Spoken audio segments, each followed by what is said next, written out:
Oh, hello. Oh, hey. So the world could end in a lot of ways. Did you know that? But let's just focus in on the really ridiculous ones. Yeah, like the sun exploding, or a giant meteor hitting the Earth, Or a black hole swallowing the Earth. or an AI taking over the world, like Luna, Or plants overthrowing humanity. or pink bubblegum encapsulating each person on Earth one by one until the planet is a giant ball of bubblegum. That's a really ridiculous way for the world to end. It is, but also it's a really fun way to think about all the different ways the world could end. And it's also a good way to get people thinking about data and how it's used by organizations. That's so true, yeah. Data is a really important part of our lives, and it's important to think about how it's used by organizations. Yeah, data can be used to do a lot of good, but can also be used to do a lot of harm. Yeah, like when organizations use data to manipulate people. Yeah, that's not cool. Womp womp. But data can also be used for good, like when it's used to help people make better decisions. Yeah, data can be a really powerful tool, and it's important to think about how it's used. Yeah, so like data is important, and the world could end in a lot of ways. But in the meantime, we should enjoy our data and use it to make the world a better place. Absolutely. Hell yeah, man. Let's go over here. Oh, okay. Yeah. You want? Yeah. Huh, you're so distant. No. I'm coming. Here I am. You're close. Oh, hey guys. How's it Oh, going? We it's didn't see you. you over there. We Oh, were just standing by these bushes, chatting. Yeah. Chatting with our good friend GPT-3. Indeed. Thank you again to GPT-3 for our intro. Mm-hmm. And we also thank another beautiful AI called, it's from crayon.com that gave us this logo here. Our K logo for PodKaSt with a K. That is going to be unique every podcast if we keep up with it. Yes. So that's pretty great. Welcome, everyone, to the podcast. We're here, we're excited, we're ready, we're doing things. It's time for real talk, Steven. The realest of all the talks. If you've ever seen a podcast before, let's be real. Yes. You haven't. You haven't. Because now you're about to experience one. This is the realest one around. In comparison, nothing else is actually real. If you really think about it. Really think about it. It's true. And this podcast, we have a uppercase R topic. Hell yeah. And it is right there. Data in your hands. Yes. We've got a lot to talk about. We've got two main aspects. Why don't we get into it? I am so ready. Let me pull up chat. It's here. Never mind. Let's do it. So yeah, I mean, our little intro by GPT-3 kind of set the stage for what we're talking about. Data used by organizations. Data in your hands. You know, what is data doing in organizations' hands? What are they doing with it? What are they not telling you? What are they telling you? What is obvious? What is not? And the ethics and all of that. So, yeah, we're going to talk about that. Steven, what is the problem with data in organizations' hands? Data in big tech's hands. Oh my gosh, this is a big topic.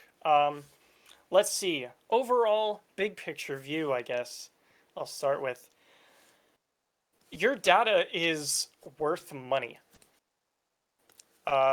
Meaning you can literally take someone's data, and if you have the right connections, you can sell it to an ad company.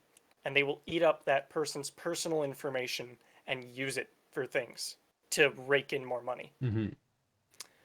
That's the fundamental thing that is sort of the driving force behind all the controversy behind data collection. It's really the only reason they collect data for the most part, aside from some analytics and stuff. Sure. So what does that look like for Google, for example? Yeah, so for Google, they track everything you do across every app they have that you use. If you throw documents in Google Docs, they read all of them. If you use Gmail, their bots have read all of your emails and know a billion different personal details about you. Yeah, they could save your social security if it happens to be in there. That's illegal. They probably aren't, but nothing's stopping them really. Mm-hmm. Your texts, if you use any kind of Google app to save them, back them up, probably even read them, they probably have read through all of those. And basically, what they do with this information is they take it and they create a little personal like portfolio on you. They try to understand every little detail about your life that they can, so that they can sell you stuff more effectively. Mm-hmm. And that's kind of something that's permeating a lot of industries and organizations, right? Because they're communicating with each other too. Exactly. Yeah. So a lot of these organizations just sell directly to ad companies. Some will basically do their analytics through Google, Mm-hmm. and so Google has all of it too. They're probably paying a bit of their revenue to Google for that service. All of the big tech organizations, not all of them, but a lot of them, kind of work together to create a portfolio of every aspect of your personal life, Mm-hmm. personal and public life. Right. Yeah, and here's that's the did you know that? The question is, did you know that? You might Mm-hmm. have known that, but did you know to the extent that they do it? Like every single thing you've put in an email, they have probably read over and know something about. Mm-hmm. Yeah, I it's think I think spooky. what's scary about this, even though like everyone says yeah they're tracking you, is that like it's so pervasive. Not only do they read everything, but every big company is doing it basically. Mm-hmm. Yeah, and it's contributing to whatever research or algorithms that they're coming up with. And Exactly. where is the consent? Exactly. So where is the consent? So you sign on to YouTube, right? You make a Google account, and they give a link to a privacy policy. I'd love this to see the statistics on how many people read the privacy policy. Probably like 0.001% of people Yeah. read like any of it. And in there, you'll see, yes, we get to sell your data. You get to do this. If you want to, you can opt out of certain things, I think, and it depends on the laws of where you live. Mm-hmm. But in other situations, in a lot of situations, you don't even know what's happening. But most of your apps are probably tracking you and researching you in some way. Mm-hmm. Right, like you just got a new operating system on your phone and you Hmm. have an app that exposes some of that information to you. I do. What information does it give you? You know what would be cool if I could stream it to you, That would be cool. except you're streaming my screen. Yes. Can you put up your screen on the screen? My screen on the screen. I can Your also, Discord screen. yes, I can. Oops. Okay, we're going to do that real quick. We But are. yeah, so I had this phone for a long time, Old Faithful, some Moto G7 power. It's a cheap phone, but it's big. It's got a lot of battery life. Big isn't necessarily a good thing. It's got a lot of battery life, and it worked fine for me for a long time. But lately it's been getting slow. I know I've been filling it up a lot, and I've been so frustrated with all of the apps that I just have to have running at all times because Google or like Amazon demands it because I bought this off of Amazon, has Alexa on there. That I'm just like, this is, can I escape from all of this? Like having all of these apps I can't delete and I can't really do anything about. All these Google services tracking me constantly, and I can. There are actually, we'll talk about open source in a sec. There Hmm. are open source operating systems based on Android, and here's one right now. Here's my phone. This is Yes. Lineage OS, which is right here. We are in front of Lineage OS right now. Did you Bam. want to share your screen so I can hook that Is up? it not sharing? Oh, it's not sharing. Or no, no, your Oh, phone oh, oh, isn't. my phone Yeah. screen. Yes. Let me do that. Watch this magic, guys. Can I do This this? magic is going to be a little. Oh, we lost your audio.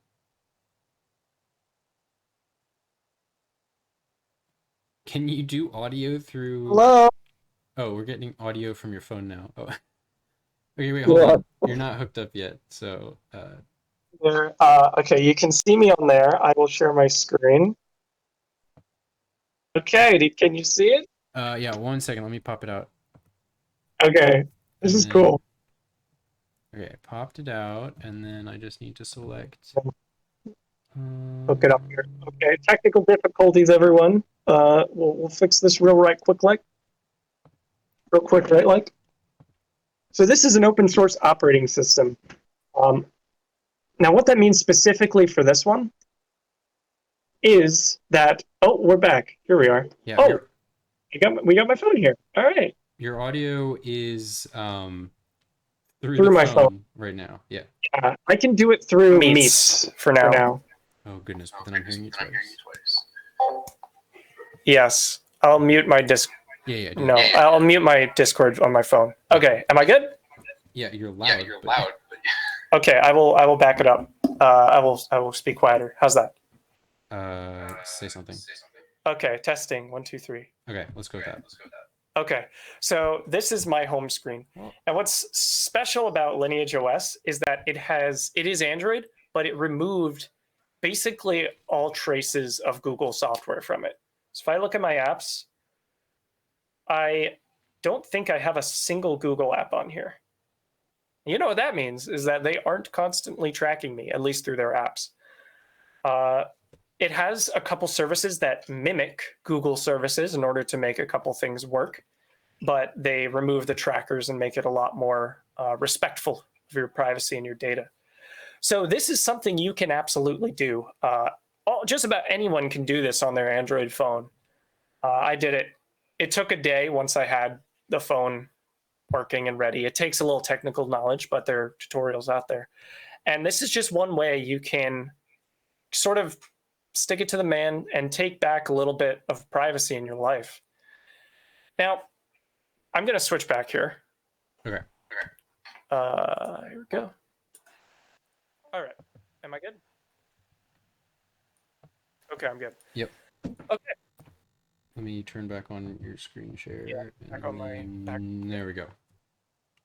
So, a lot of people don't really care. Let's be real. A lot of people don't care that their data is being shipped off to however many companies, right? Yeah. Why do you think that is? Because they just want to use the service, probably. They want to use the service, probably. They also just don't see anything of happening. Here's something that might surprise some of you. That's really dang creepy. We here at this house have noticed quite a few times that we just discuss something, we talk about a product, and suddenly we're getting ads for that product. Yeah. Our words are literally being recorded. No kidding. And as quick as a few minutes, they're trying to sell us that product. So it's not just that, like, oh no, they know that I texted this person on Discord or whatever. That's okay. Cat troubles. Don't worry about it. Yeah. Okay. How's Hermie? He's good. He's mewing. He's cute. Yeah. We should have a cat break at some point. I have a kitty here too. So it's not just that they, know who you chat on Discord, or they know like you're on a music related subreddit, whatever. They literally can hear what you're talking about sometimes, especially if you have a home assistant in your house. It's actually very pervasive. And here's the fundamental thing. Okay, it's not just about I'm fine, I don't have anything to feel shameful about. Why do you even have to have that thought? Why do you have to excuse it by saying like, I don't have anything to worry about, Like, yeah, they're taking your data without you ever asking for it. And they're just like, yeah, we're going to track everything we possibly can about you without getting thrown in jail. And then we're going to throw ads at you that you never asked for. And they can, the fact that they have this information is one bad actor getting in there could get your information theoretically. Yeah. Though there are safeguards against that, like encryption, depersonalizing it.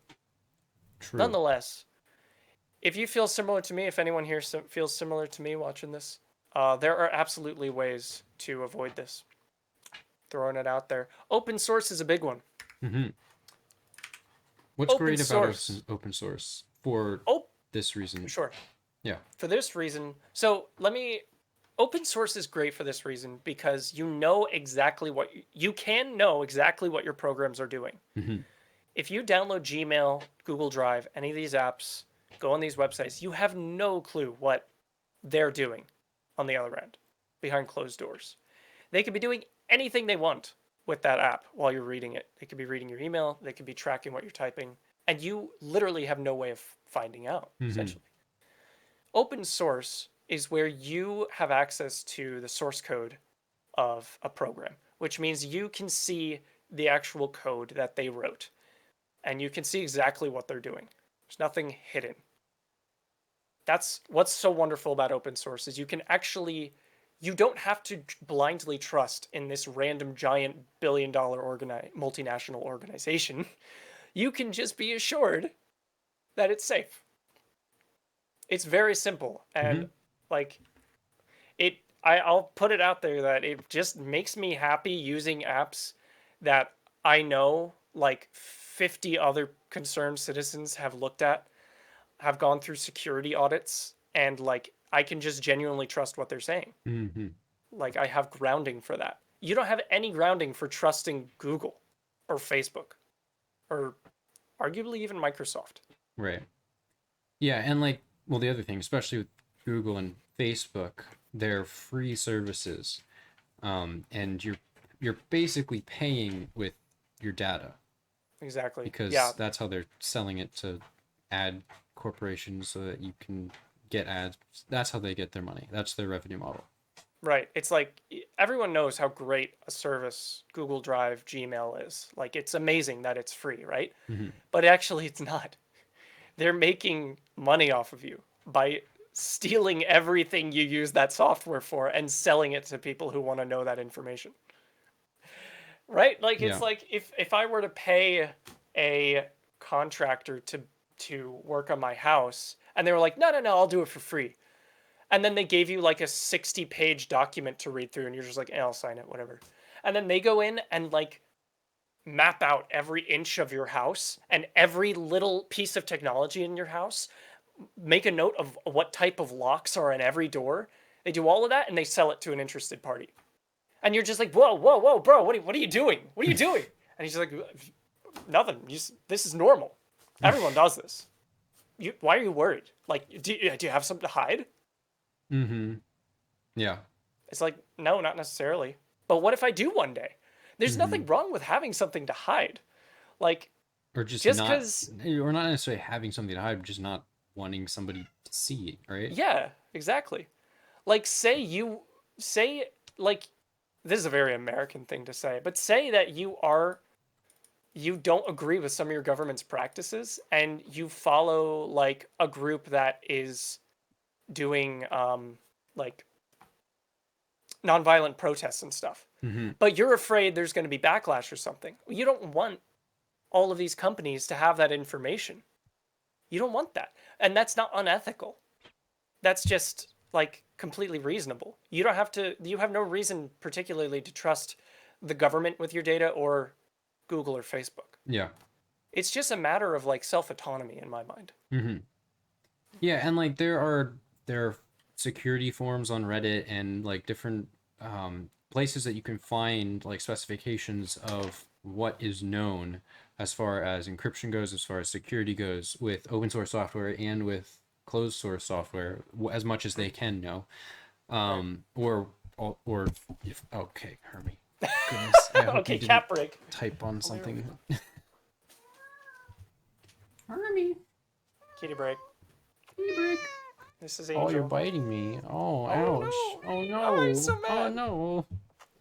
Don't step on my keyboard. That's the last place I want you to step. Okay. Oh, you want to play. He wants to play. A rope here. These cats rule our lives. You want to play Hermie rules our lives. Oh my goodness, you almost just kicked my computer up.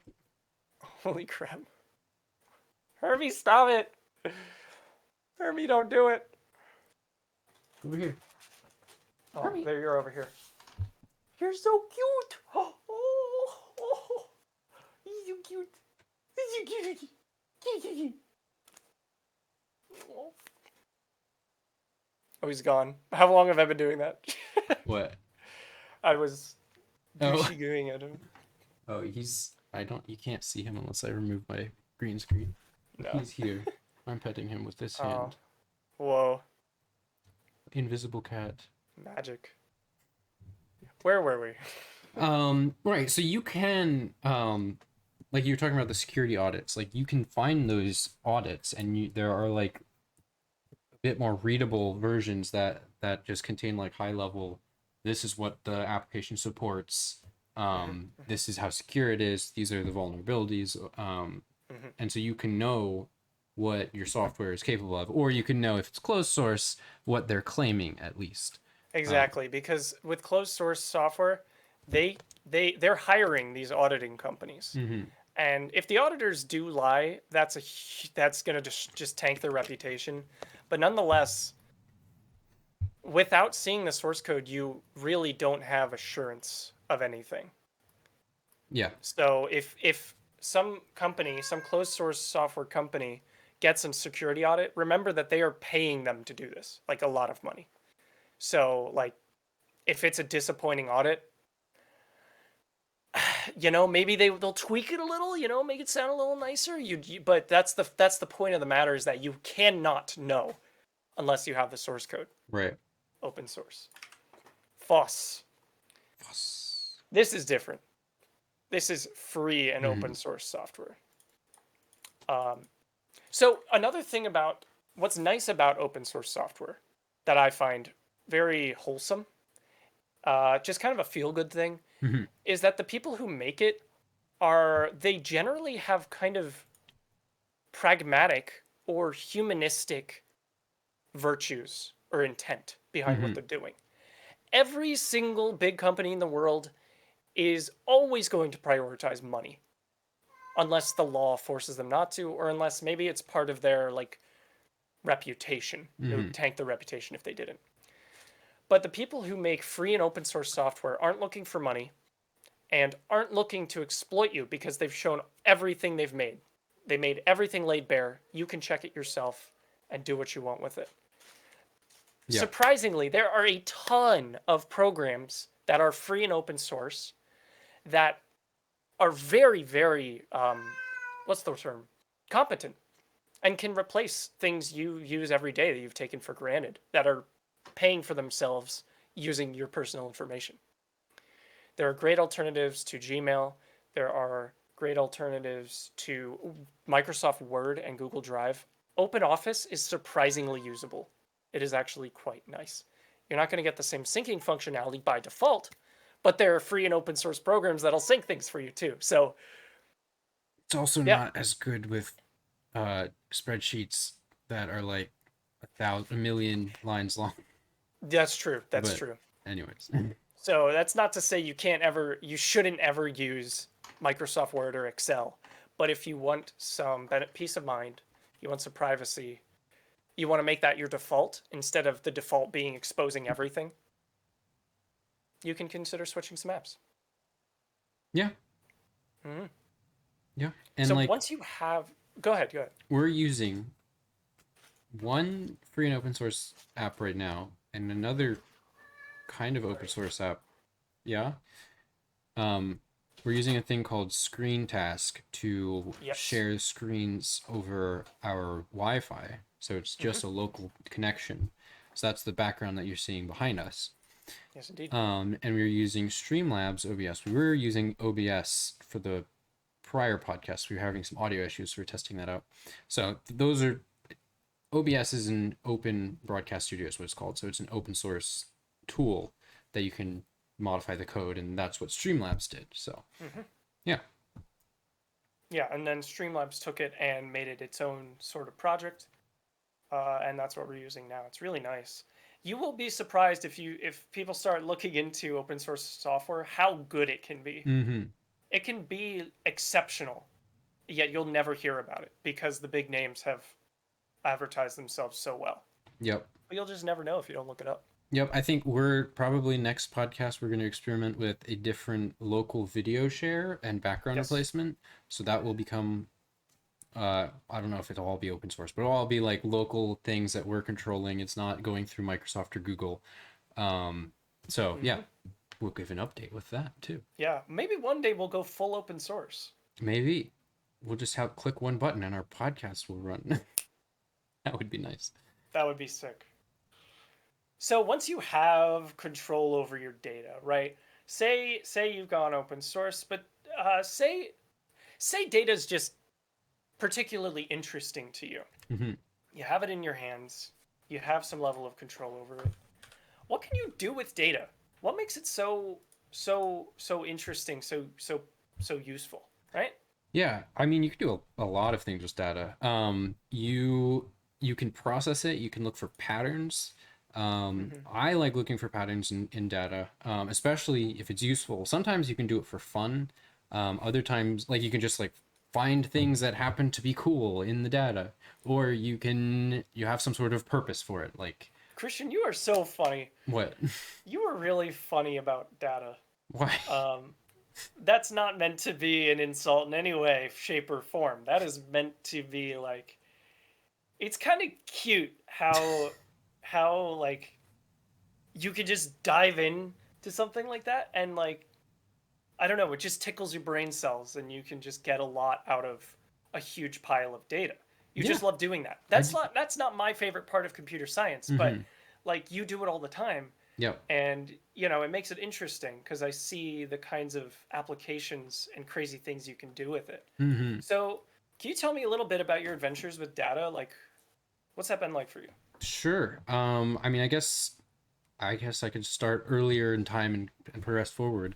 Hmm. Um, I don't know when my interest began with data, but I started like having a computer science background, learning to code in high school, teaching myself that kind of stuff, helped me to just like have the technical know-how of manipulating data. It was just like, okay, I have a file, I can load it, I can get stuff from it, and then I can do whatever I want with it. So that just processing things like that Hmm. gave me that skill set, and then I learned how to use it. So one of the earlier examples I can think of was I wanted to track my monthly spending because I was in high school, I wasn't making much money, and I wanted to like have a savings and whatnot. Hmm. Um, and I didn't like the functionality that my bank offered for finances at the time. It's improved since then, but this was like in probably 2014, 2015, and USAA was the bank account that I was using, and it has like categories and stuff, which was cool. But I wanted to sort it my own way so I could put things in specific categories and see how much I was spending on them. And Hmm. so there's a way you can just export all of your bank transactions from a time period to a CSV file, and then I just imported that into Google Sheets at the time, and then I wrote a macro that processed it all and put it into the right columns, and then it had graphs, and it showed me like there was a bar graph that was showing like um basically prior month to current month, like what the difference was, and then breakdowns of like, did I overspend on gifts or whatever, and Hmm. that's how it was categorized. So that was like the first thing that or one of the first earlier things that I really did with data that was useful. Um, So, because you had your data on hand, yeah, because you could get it and manipulate it, you could set it up exactly how you like it, and exactly. get like actually meaningful, useful statistics from it, right? Right, because Yeah. USAA was presenting it in a way, but I didn't really have like there wasn't much to customize. Like I could view their existing categories. I think at the time I could change the categories, but Hmm. it wouldn't organize it in the way that I wanted to like make comparisons that way. Yeah. Um, But so then with that data, you could get it exactly how you like it. exactly. Um, you also had a very interesting project you told me about analyzing documents. Can you talk about that? Sure. So, yeah. So there was a for a job interview at a company that I was going to or that I ended up working for. Um, the interview required a technical analysis of a certain document, and this was a freely accessible document. It was a military grade airplane manual document. So it was a specific aircraft, and I think there were a couple in there. And it was hundreds of pages long. So I think it was like 200 pages long. And the task for the interview was, this was pre-interview, right? The task was just analyze it, get the data out of it, just do a data analysis on it. And I was like, that sounds fun. I spent like a day or two like cracking at it. It was a lot of fun. I did some of the basic things, which well, it was a PDF, so I had to get text from it. So I was, opened up Python, got some PDF processing libraries, extracted all the text, broke it into pages and chapters and stuff, and then ran some analysis on it. And the thing, like word clusters, basically like getting word frequencies and also like 2-word like phrase frequencies. That's just a cool way to kind of like see what pops out. You might like subtract determiners like the and that kind of stuff, because those are going to repeat a lot. And then you can kind of see like, okay, so it's talking a lot about these things. Now you can generate that for each chapter, and you can get a different idea like over each chapter what's being talked about. So like tools are in like the repair chapter, whereas like parts of an airplane or the fin or whatever in another chapter. And then part of data analysis, like after you come up with what do you analyze, you come up with, well, what could we do next with this data? So, you could, one of the things that I think I wrote was like, well, with this data, we could search for which tools correspond to which parts, and then we could like create like a database of those correlations. So you can see which, like when you're working on this, what tools you might need. This all sounds like all of this honestly sounds like a lot of magic to me. How like it's like every time I hear about advanced NLP stuff, natural language processing, like if you would have asked me like what can a human do, what can a computer do, I would have categorized all of these things as what a human could do only. But with NLP, like it can read through a document and somehow connect disparate words together in a way that makes actual sense. Yeah, and like this example is basic. Like I started with basic statistics. Like it wasn't really NLP. Like you could kind of classify it like that because it was language data. But one of the more interesting, once I got the job, there was a project that I worked on that had to do with documents for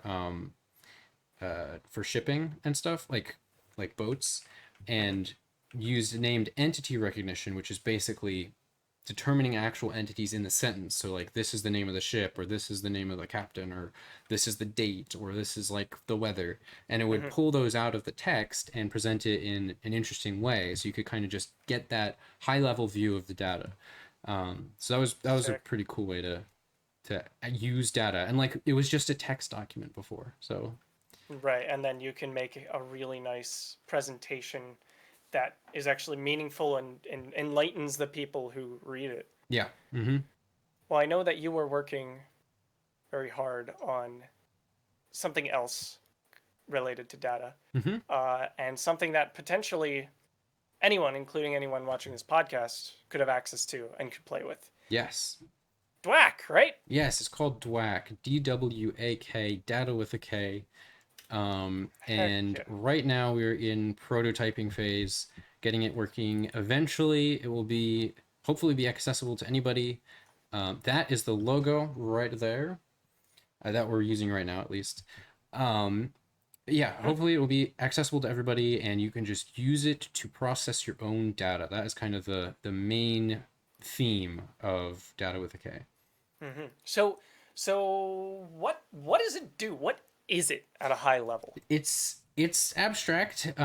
It's a lot, but at a high level, it's a way that you can bring your data from multiple sources, put it into data with a K, and it can synchronize with those sources, or it can just keep them in data with a K, and then you can use it to process that data and present it in a different, more usable, customizable way. That's high level, yeah. Okay. So, can you give us an example of how you might use this? Sure. So, concrete.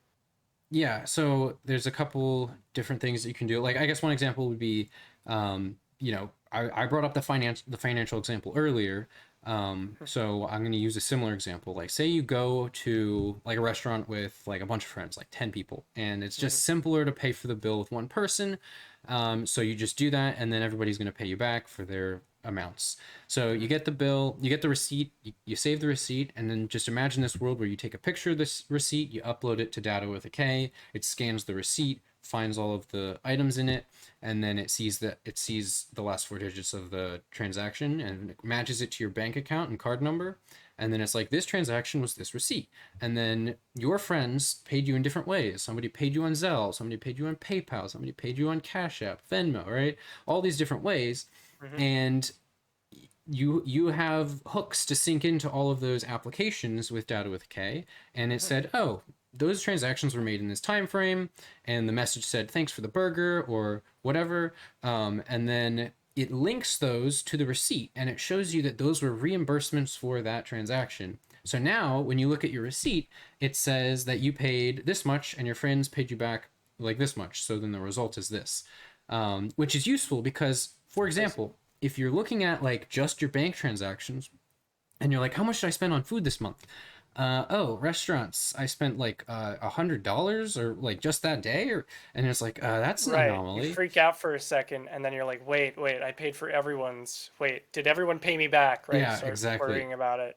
So this can filter out all that thinking process and just show you spent this much on yourself, like a little asterisk. You spent, like, you were reimbursed this much and you spent this much on others. So that's like a prime example, something that I'd like to get out of it, where it syncs transactions and allows you to track those reimbursements. Yeah, that again, it's magic. Again, if you asked me if that was something a human or a computer would do, I would say human basically every single time. But dude, this app, this program is coming along. I mean, I'm here all the time. I hear about it, and it's pretty amazing, actually. Something interesting about the app that I have learned. It is very abstract, but is that you can set up something so that it pulls data from, say, your bank account and puts it into whatever format you want it to. You can actually customize exactly how it saves that information. So if you're using it for a specific purpose, you can save it in a way that makes more sense to you in case you're programming with it or something. Yeah.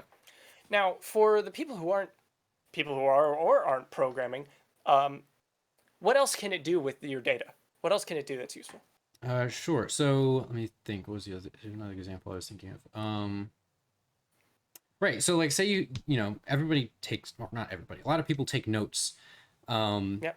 You might just use the note app on your computer. You might have some sort of journal app, like, I don't know, event. Oh, what is it called? Everbright? I can't remember. Or like Notion, that's or Google Keep, or you can store notes in lots of places. So, and you might have like a historical background of like just a bunch of notes that you've kept, and you don't really know how to search through them, or you don't know how they connect to things. So, Data with a K could take all of your existing notes and future notes and run NLP algorithms on them to organize them, to link them up in a way that's much more accessible to you. So say you wrote about your friend Steven like 10 years ago on some note, but it wasn't this Steven, it was another Steven, and you didn't specify. So, but Data with a K could like see that link and see your contacts that reference Steven, and then it could predict which one it was based off of the sentence. Or if it got it wrong, like it would be like, I don't know which Steven this is, and then you could press, oh, well, that one was about this Steven, and then it would learn from your response. And that would just allow you to link up your data. You could click on your contact for a person like Steven and then see, all right, these are all the messages I wrote about him. Oh, that's interesting. Or these are all the things we did. Or like, you could link it with your calendar. These are all the events that we went to. And that would be really, really cool to be able to throw my notes at it and have it build a timeline of sorts. Yeah. Of different things that happened. That would be incredible. Yeah, so it could be like focused on people. It could be focused on, like, I don't know, if there's some keyword or like event, like how often, or maybe like a mood, like how often was I feeling anxious, like, and then it could show a timeline of that.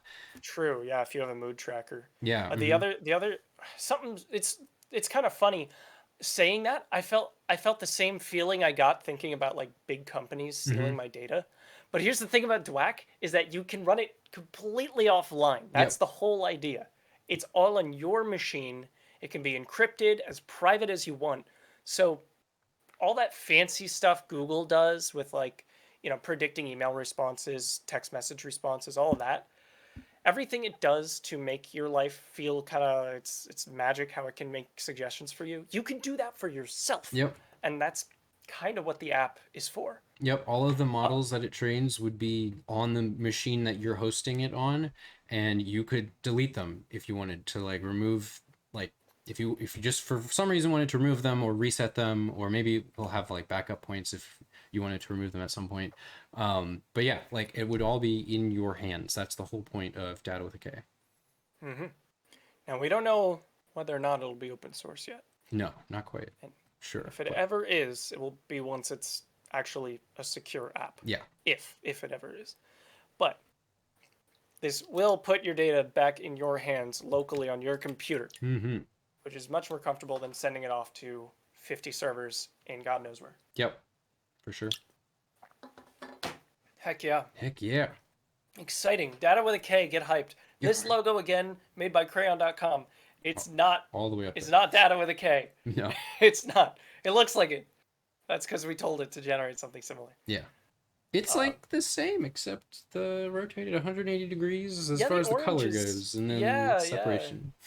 The shape of the legs is actually very similar. It doesn't have like the same cut, but Oh like, yeah. where the bottom leg would be connected. Mm-hmm. Yep. Can I like? Oh wait, my camera doesn't go that. I'm ruining the immersion. That's great. Yes. I'm just gonna disappear into an alternate reality for a moment, if Okay. you don't mind, Yeah, that's as we fine. switch over to our next segment. Yeah. Well, the next segment is late night sock talk, and I just wanted to let you know, Steven, that What is we it? haven't done this in a while. No. I am wearing socks, No, my God! and they are long dude, socks. They're knee high socks. Look at that. The ceremonial sock garb. It's Yes. beautiful. I Because the haven't more seen sock the- you have, the Mhm. better off you are. I need more socks, dude. This is disgusting. Give me 5 seconds. My 5 headset seconds. cord can do anything. It is the Superman of headset cords. I can go anywhere. Let's put on the ceremonial sock garb for this late night. Wait, late night? Oh. Late night. Late night sock talk. Get a picture of nighttime. Oh shit. Hold on. Hold on. We're going. Oh, let me turn down the sun real quick.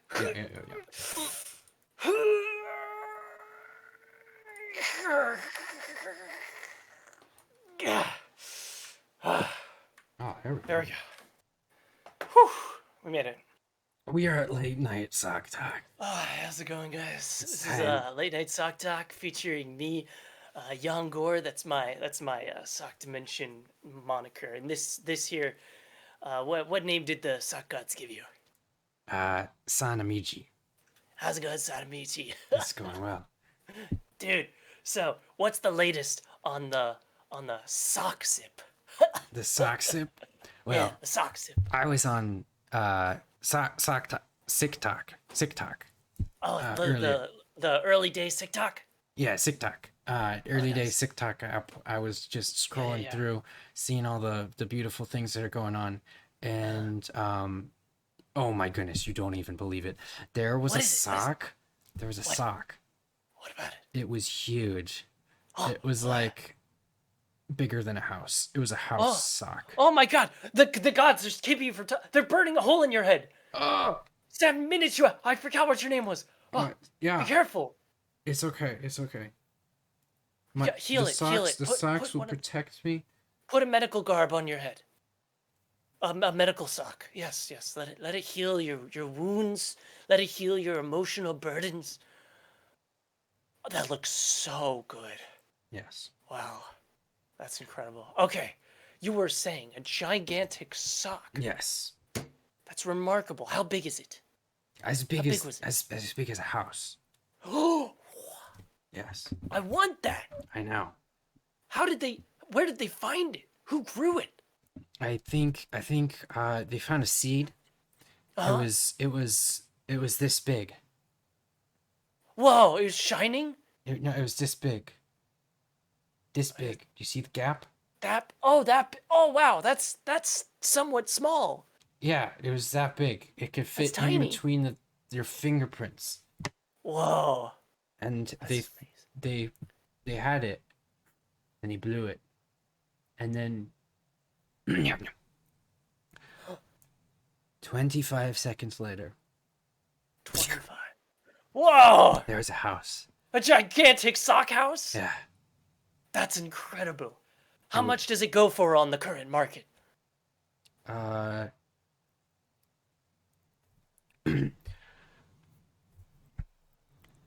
55 toes. I've never heard of a building being that expensive. I know. That's insane. I mean, a human life is worth 10. Yeah. You're That's right. worth 5.5 human lives. It's Oh expensive. my god. That's insane. I only have 2.5 in my bank account. That's twice my lifetime savings of human lives. I Yeah, can't imagine. I know. Do you I mean how much do you have in your savings account? If I may ask. I mean, we're all friends here. Yeah. I mean, I personally have just got like 20 toes. Oh. 20 toes. Yeah. Oh, including your own or not? Yeah, so 2 lifetimes. Oh, I have that's to fine. I have to I go to Senpai to talk to him to get some more information. That's My next understandable. my next religious mission is to go on a very long journey. To where? I need to go to that star right there. Where?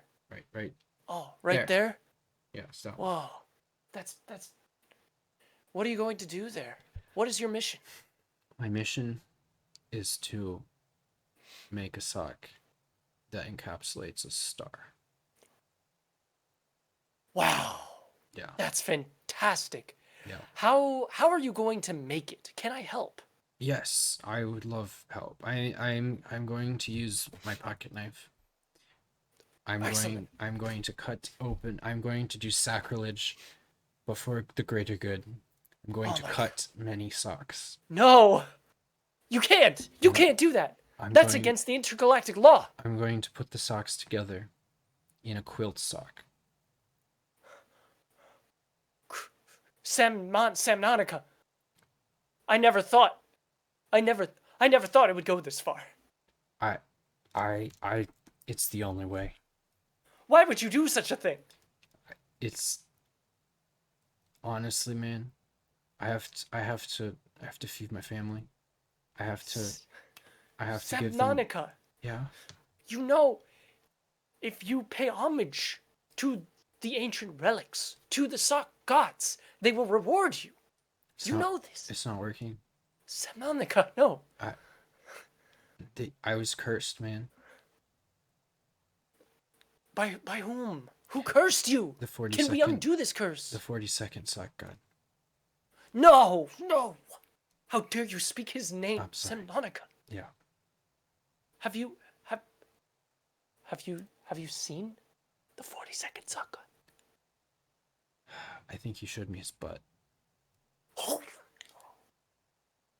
It was. That must have been what cursed you. It was beautiful, but then it wasn't after. After what? He passed gas. It cannot be. I thought he always finished last. I thought everyone else would pass first. No. It cannot be. I know, my friend. Samnonica, Yes.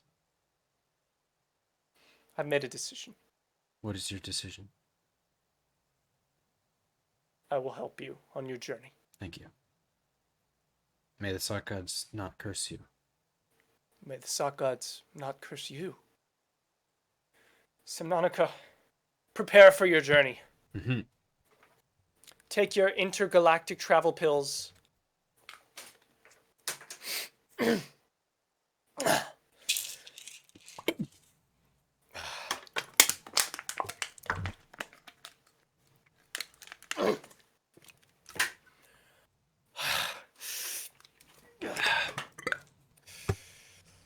I think it's time for us to go. We shall go. Are you ready? I'm ready. Put on everything you have.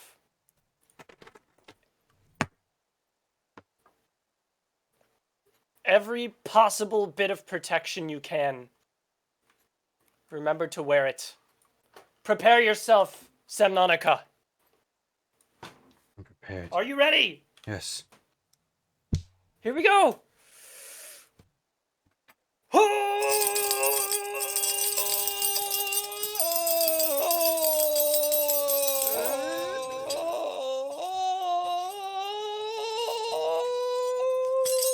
We've made it. Yes. Here we are. Whoa. I didn't think I would be here so soon. This is the power Power. of the 42nd Sun God. I swear to you. Mm-hmm. I use some of his power to make the trip. We will make this right with him by giving him a sock for his foot. No man, no mere mortal's ever done this before. I know. Semnonica, take my socked hand.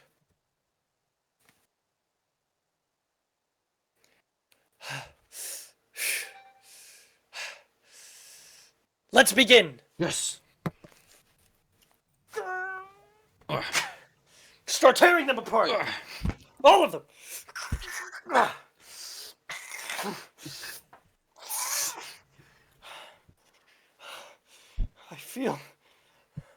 I feel the blessing leaving me. The sock gods are abandoning me. Oh no. Semnotica. I'm sorry. We have to finish. The sock gods. No. No. Oh God. Oh no. It's the sock god. Uh-oh. Oh God, no. Please. Oh no. We They're surrounding us. Uh-oh. Please, sock gods. Please spare us. Please leave us our lives. Semnotica, what do we do? We have to finish the project. We have to show We them have that to. we're worthy. Quickly. Yes.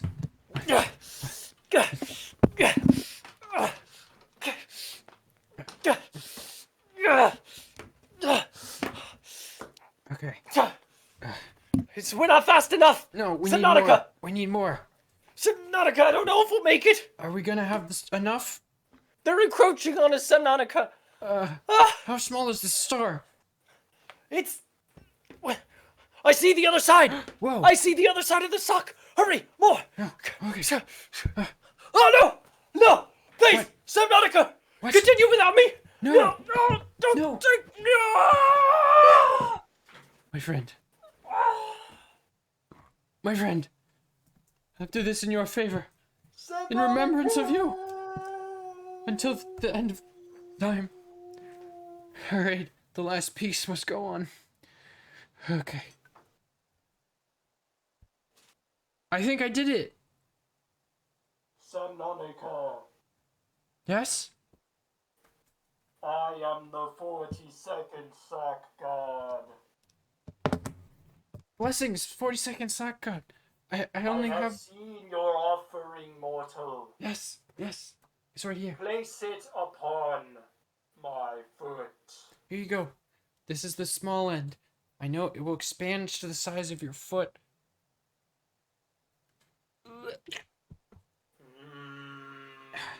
How's that? Is it comfortable? Mortal, I accept you into my fold. Thank you. Come with me before the sock gods take you.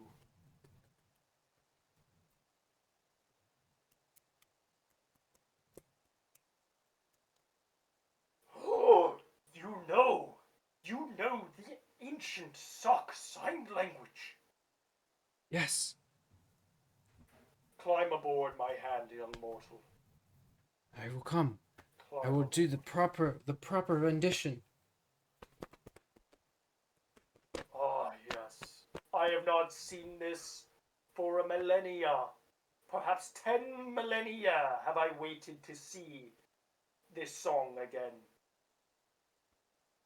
I will take you beyond the furthest stars, to other worlds not even Comic Sans has reached.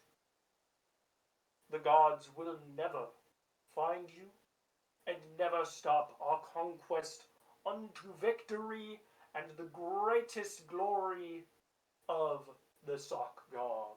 Yes. Come along now. Yes.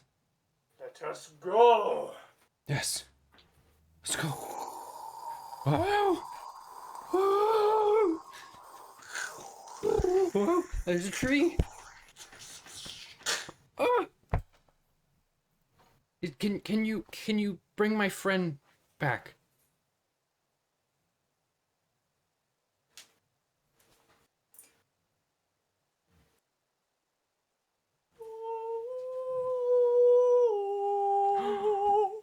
There he is. Son of Abzwa. I think I've forgotten your name, but I know your soul. I know your sock. I know your sock.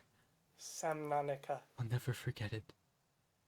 Samnanica, it is San Monica. a joy Yes. to see you again. Thank you. Are you okay? I have been altered. I have been blessed beyond the fathoms of the human mind Whoa. by the sock gods. Are you fathomable? Of course not. Oh, you're unfathomable? I have become one with the socketh gods.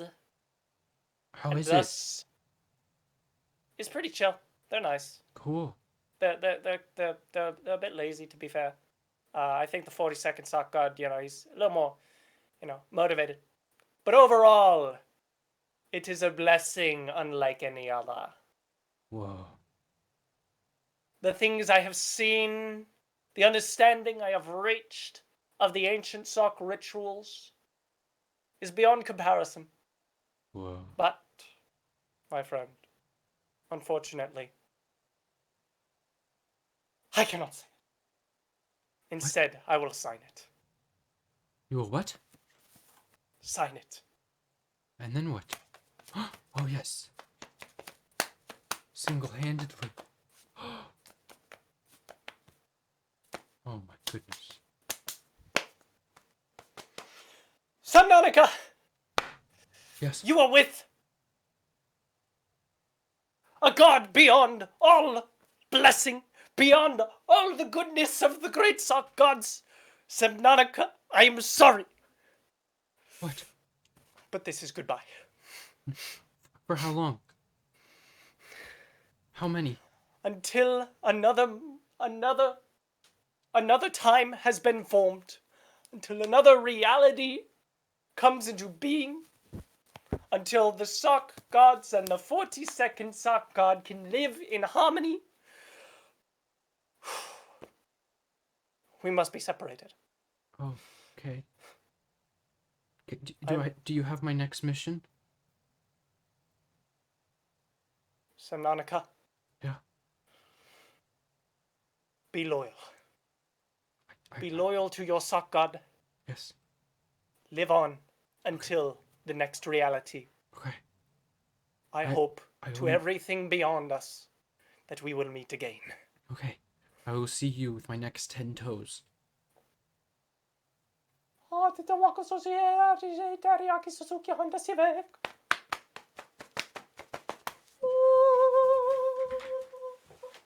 He's gone. I guess I need to find purpose while I have these 10 toes. And then my next one. I will hear from the god in the morning. But it is late night, and I must sleep through the night. I think so. I can just sleep on this tree. Looks so cozy. Ah, yes. What a lovely tree.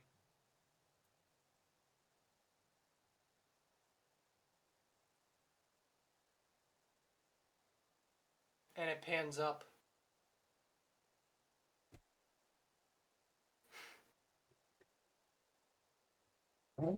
To the sky.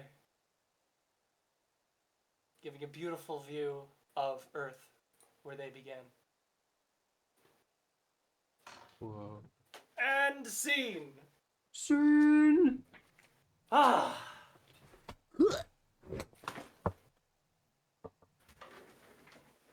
That story never fails to make me cry. I know, right? It's so beautiful. One of the oldest stories in Sock Garb legend. In Sock God legend. Yes.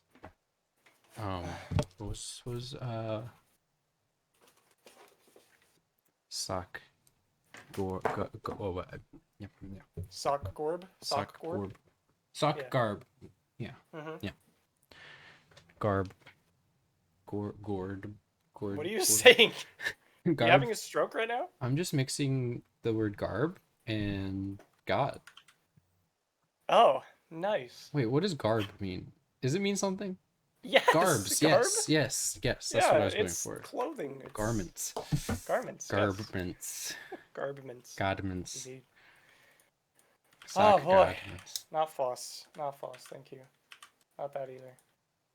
Hacker Man. Hacker ma.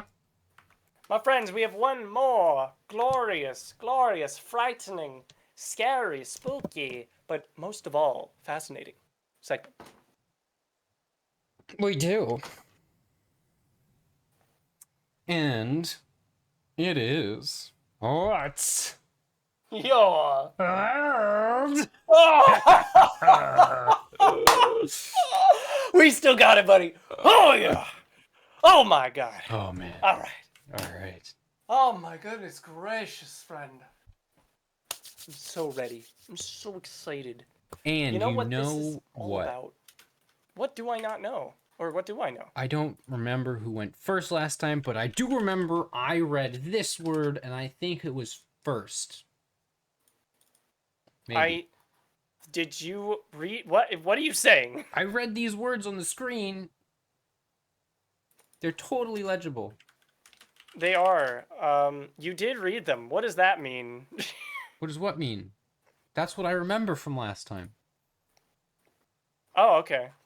Well, I remember that I went first. Yes. I'm like 90% sure. Let's get a nice world background going. Whoa. Oh yeah, that's good stuff. Oh yeah, that's good. Whoa. Oh, I love that. Whoa. Mon ami, Mon ami.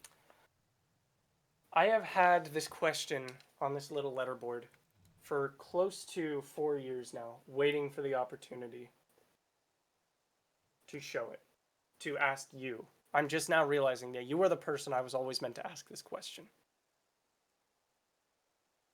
But I switched the letterboard, I switched the phrase last week. But I do remember what it was, if you care to know. Friend, what's your world? You're asking me? I want to know your world. Only yours. Specific to you. My world? Mm-hmm. You know what? My world is a giant puzzle, Whoa. right? So Yeah. everything in the world is puzzles. Mm-hmm. It's like a big amorphous fractal. And Ooh. the organisms are puzzles too. Ooh. They are also interlocking pieces of flesh that are combined and together and like puzzly. And so in order to maneuver around this world, you need to slide and switch and move and rotate things so that they align in the direction so you can move through the world. And people are the same way.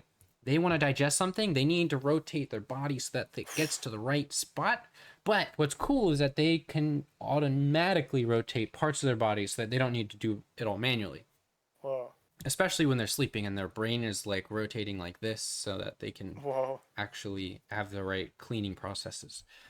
But what's interesting is that people can solve other people. You solve a person, their puzzle, and then they are satisfied. You just rotate them in the right directions, and then they're good, you know? But entropy gets the better of the picture in the end. You can solve a person, but they will scramble just randomly and slowly. So you cannot keep someone satisfied for very long. This is exactly what the environment looks like. You have to climb and move through the space. There is no gravity per se. It's almost like there's gravity towards any object. So you can land wherever you want. Almost like real life gravity. Yeah, except, you never in open space. Like, you're like sucked to an object and you can pick which side. Oh, okay. Yeah.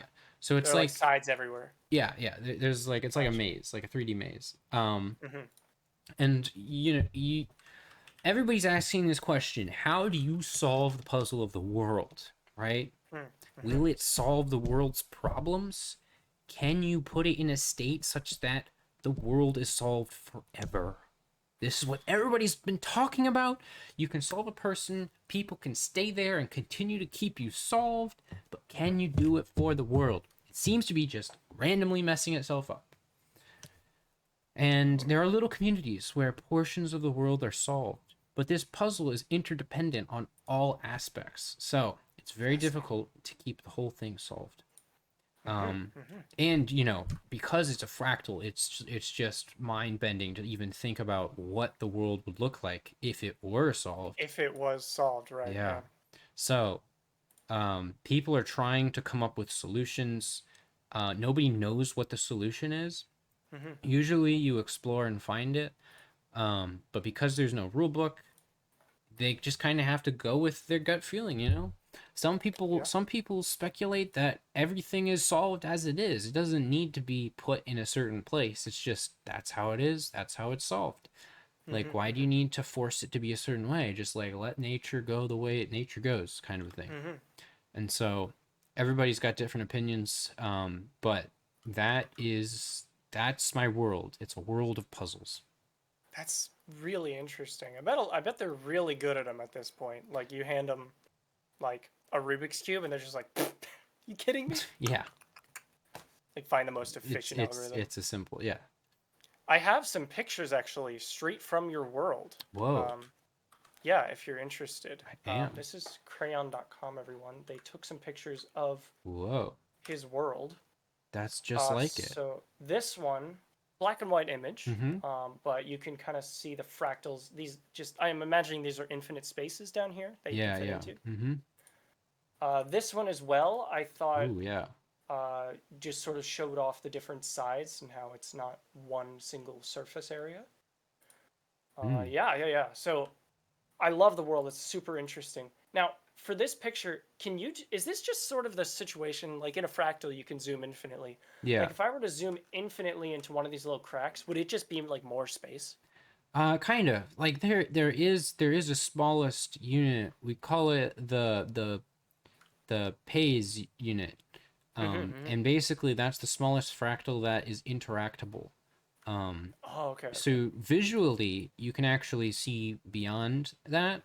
But realistically, it doesn't have any effect on the universe. So interesting. Yeah, so there's space a visual element and a physical interactable element. Yeah. So it would look like it continues to go, but no, it would actually interaction would stop. Interesting. Fascinating world. Yeah, thank you. Thank you for sharing. Yes, of course. It's wonderful. I have a similar question for you. What was I forgot? What was the question? Because I wrote down this. Right, you did change it. It's in Toki Pona, which is a great language, and everyone should learn it. And we should put it here. What? In Seedlin Pona. Oh, you're right. And then the question. Right, it's been staring me in the face this whole time. It is right there and right here. Yeah. So sorry, I can read obviously, but so how about you read it? Just double. I guess technically these are a little bit different, but whatever. What is your world is the full phrase question. Oh, damn, that is a great question. That's not the one I wanted to go to. I wanted to go to one that isn't up anymore. One that is up. There we go. What's my world? Oh my. Let me just dive right in. Let me just fall in and I will describe to you what I'm seeing, what I'm feeling, what I'm hearing, what I'm smelling. Yes. Okay, around me are clouds. They're clouds and the sky is purple. Mhm. White clouds, sky is purple. As I look down, I see a yellow surface. It's very mountainous. The entire surface almost looks like it's made of a nice cheese in a cartoon. It's that yellow. And as I land on the ground is very soft. It almost envelops me. It's like kind of bounces around me, and I just roll down a hill down to the bottom. At the bottom, I see miles of empty space, but as I look towards the mountain, it seems like there is, in fact, a civilization, and there is. In this world, there are mountain-dwelling creatures. These creatures have 4 arms and only 4 arms. They walk on 4 arms. They have 2 heads as well, one on either side of their body. So on the front of their body, they have 2 arms that face forward, and on the back, they have 2 arms that face backward. Think Cat Dog, the cartoon, basically. Either side actually is completely conscious, but they share a halfway hive mind kind of thing between the 2 minds. So they can basically not telepathically, but communicate within their own minds, but also can think private thoughts themselves. And they sort of share control of the body, kind of like Siamese twins, I think they're called. Siamese? Or conjoined twins. Sorry to Siamese twins out there. Conjoined twins. So they walk around, and like the 2 ends can have completely different social lives, different structures. But in the end, everyone in these colonies knows each other. And that's necessary, because kind of like ants, they need to work together very well in order to survive on this planet. As they dig into the mountain, it's not so much like dirt being moved. Remember how it's very gelatinous? It's more like they're just splitting it apart and moving 2 sides together. So they actually go up, and the people with the sharpest nails walk up and make a cut in the fabric of the planet and split it apart. And then 4 different people come over and just, like with their 2 sets of hands, pull up and open it up.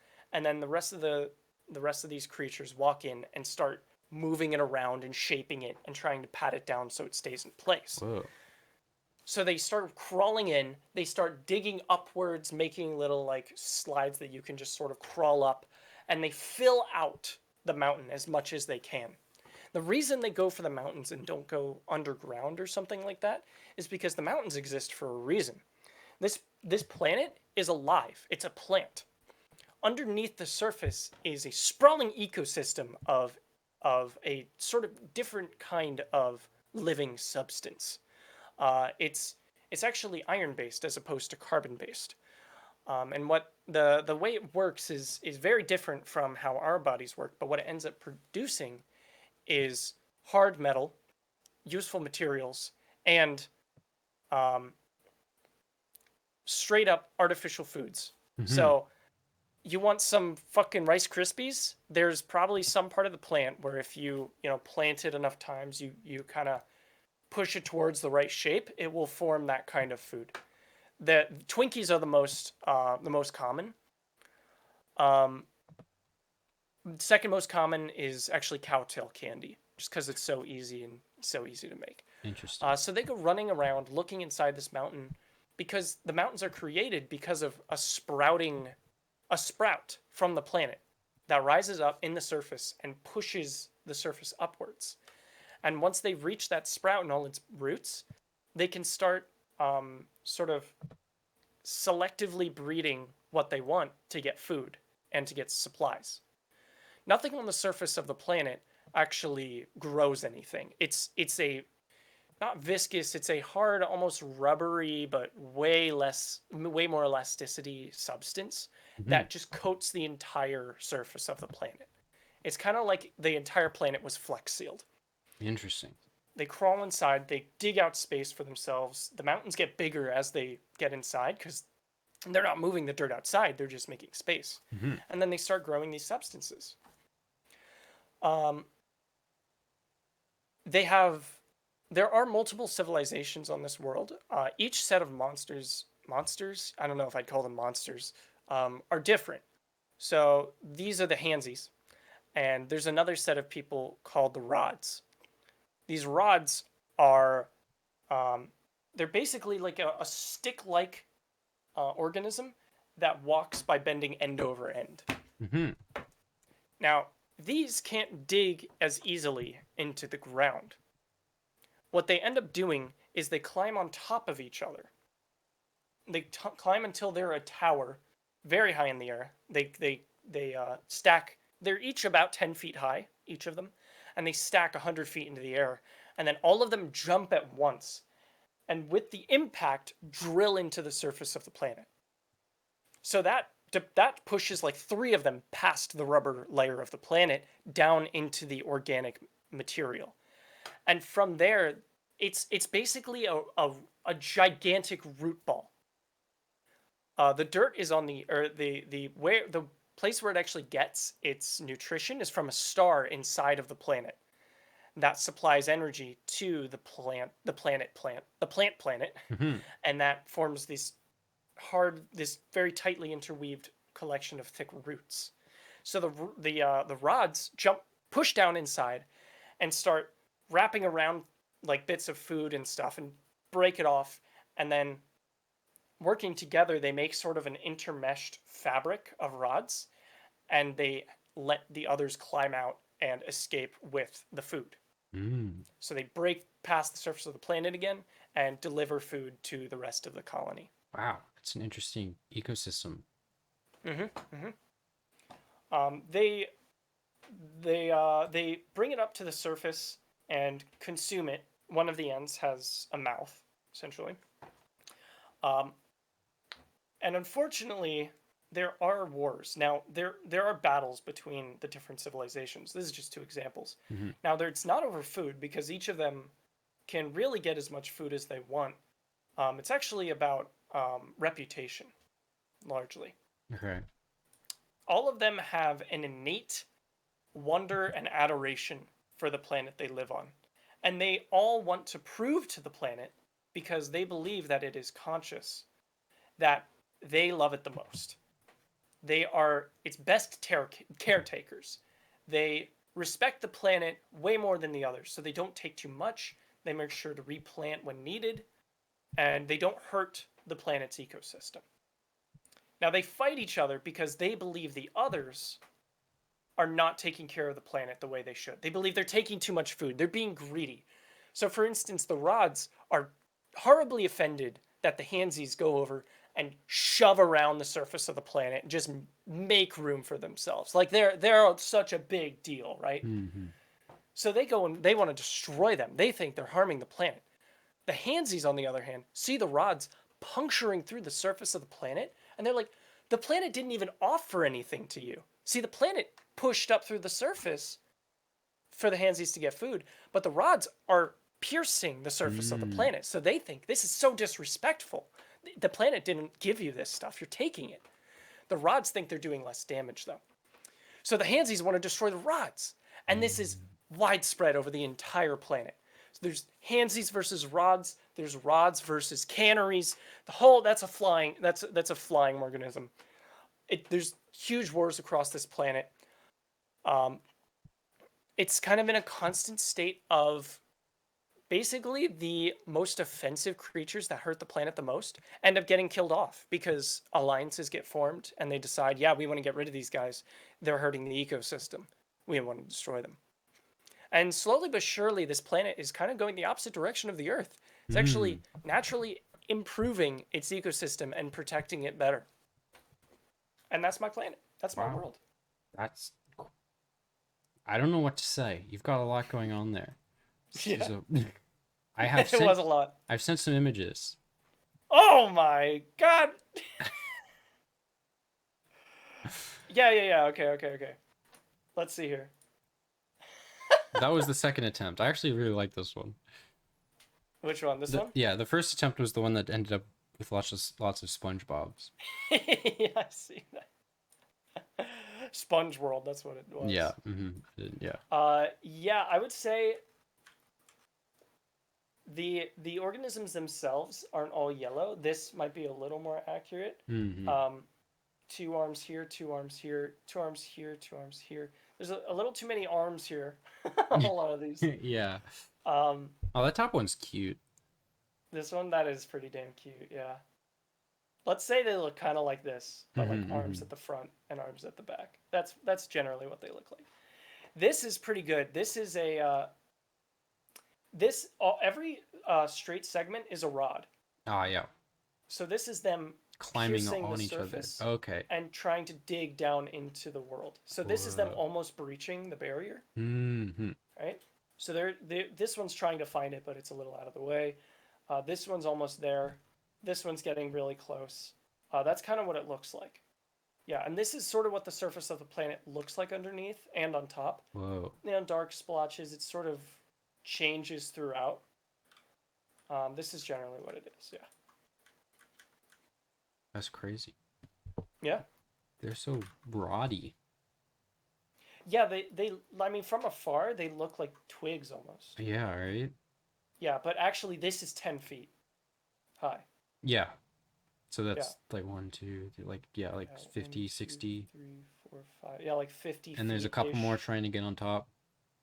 Right. So these missed and sort of got like pressed in. And this is one reason why the handsies don't like the rods is because they're like they see them like missing all the time and they're like, dude, like get a better technique. Like this is not the way to go.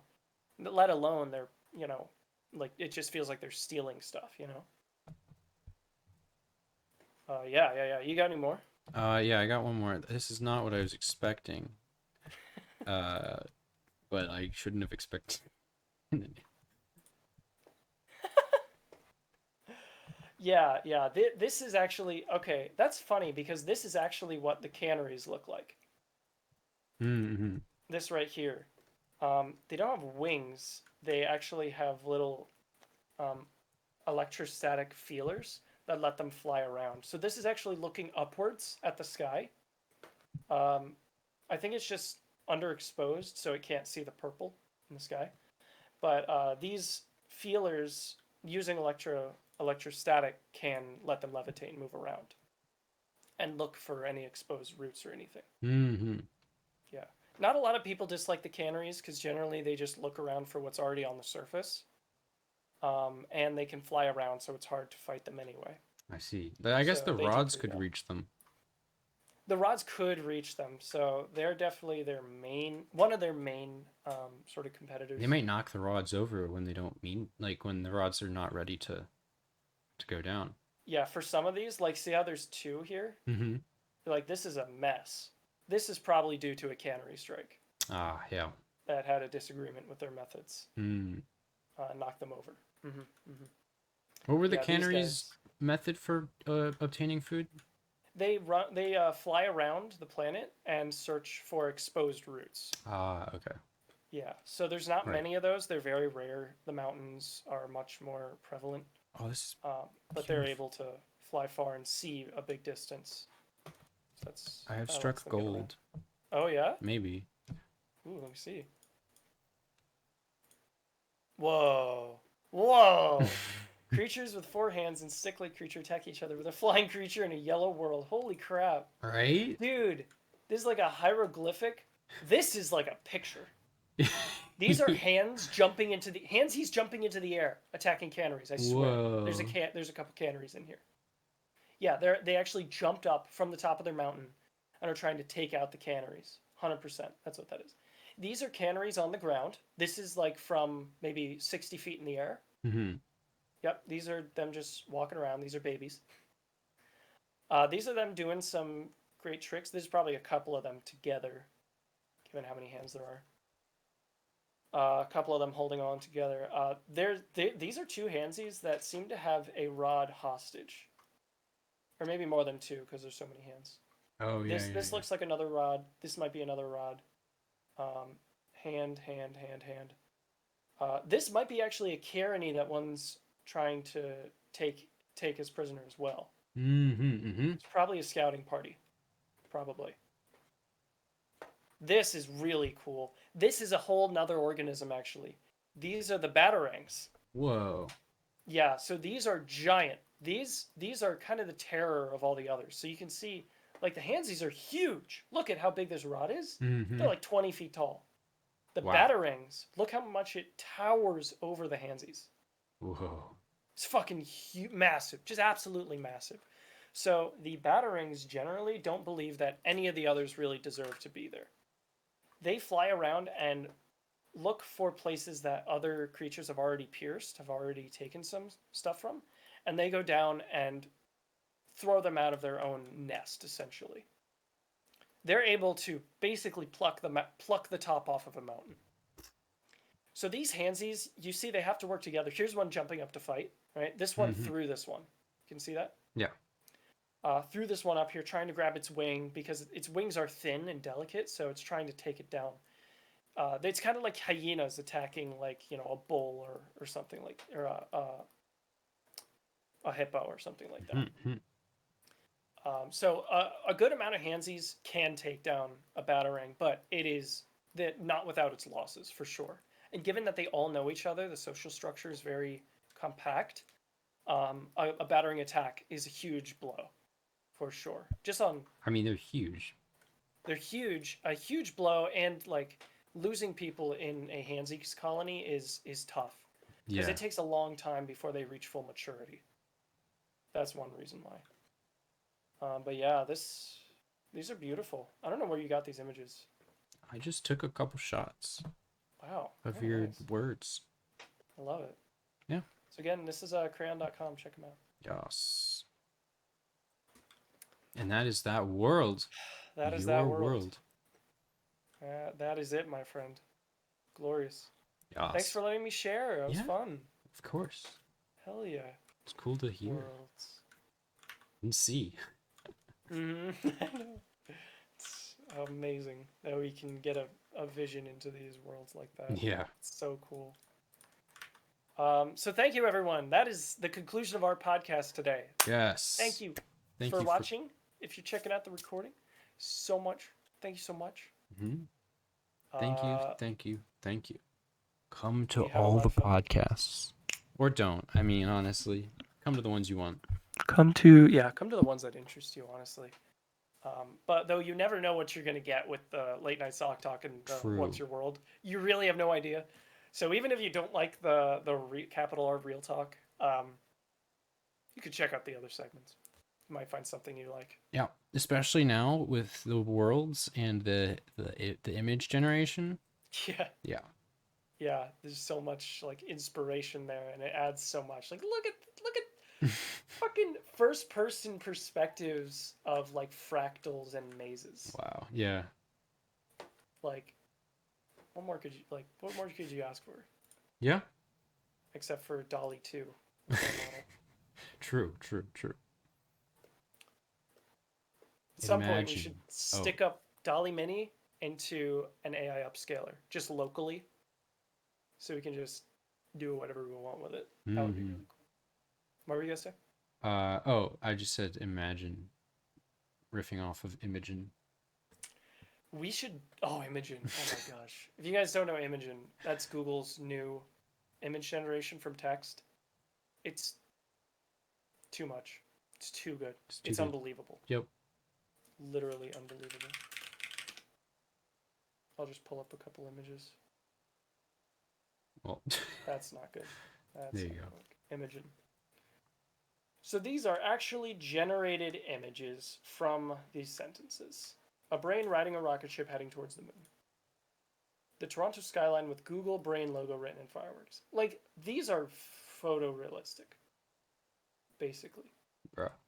There's a couple little tiny things that look weird, but like, it's unbelievable. Wait, what? The dog looking in the mirror but seeing a cat on the left? Yeah. That's crazy. Yep. If we had that, that'd be unbelievable. But honestly, I can't really complain with Dolly Mini. It's the perfect thing for inspiration. It is. Crayon.com. It's crazy. Yep. So anyway, thank you guys so much. We appreciate you checking it out, hanging out. Yes. If you heard this at the end, leave us a comment. Talk to us. Give us your I don't world. think we have an email. Give us your world. We don't have an email yet. We don't have an email. Sorry. There's comments right now. There are comments. Yes. Talk to us. We'll say hi. We will. We'll do our best. Have a good one, everyone. Goodbye. Have a good week.